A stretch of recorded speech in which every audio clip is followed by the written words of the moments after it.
Sa maliit na bayan ng San Vicente, nakatira ang isang mahusay na pintor na si Mang Ador. Isang araw naisipan niyang subukan ang isang eksperimento para turuan ang kanyang anak na si Ben tungkol sa buhay.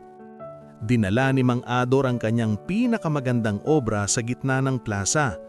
Naglagay siya ng pulang marker sa tabi nito at isang signage na may nakasulat, "Pakilagyan ng X ang bahagi ng painting na sa tingin niyo ay may mali o pangit." Pagdating ng hapon, halos hindi na makita ang ganda ng painting. Puno ito ng mga pulang guhit at X. Nalungkot si Ben. "Tay, mukhang hindi nila nagustuhan ang gawa niyo." Ngumiti lang si Mang Ador. Kinabukasan, dinala niya ang eksaktong kopya ng painting sa parehong lugar. Pero sa pagkakataong ito, naglagay siya ng mga brush at sari-saring kulay ng pintura. Ang signage naman ay nagsabing, "Kung may nakikita kayong mali o kulang sa painting na ito, pakiayos o pakiganda gamit ang mga pintura." Lumipas ang buong araw, ngunit walang kahit isang pumatak na pintura sa painting. Nanatiling malinis ang obra. Ang aral ni Mang Ador.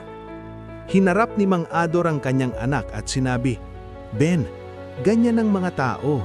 Napakadaling pumuna at maghanap ng mali sa ginagawa ng iba. Pero kapag binigyan mo sila ng pagkakataong tumulong o magpakita ng mas magandang paraan, marami ang tatahimik."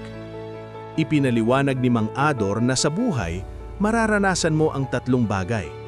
Una, kapag gumawa ka ng masama, pagpipiestahan ka ng mga tao dahil napatunayan nilang tama ang kanilang hinala sa iyo. Ikalawa, kapag wala kang ginagawa, sasabihin nilang walang silbi o tamad ka. Ikatlo, kapag gumawa ka ng mabuti, may magsasabi pa ring nagpapakitang tao ka lang, mayabang o nagmamarunong.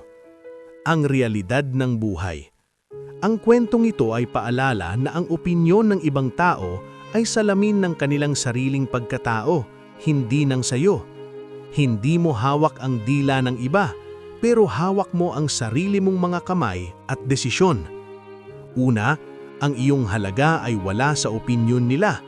Kung alam mong tama ang iyong layunin at malinis ang iyong puso, huwag hayaang pigilan ka ng salita ng ibang tao.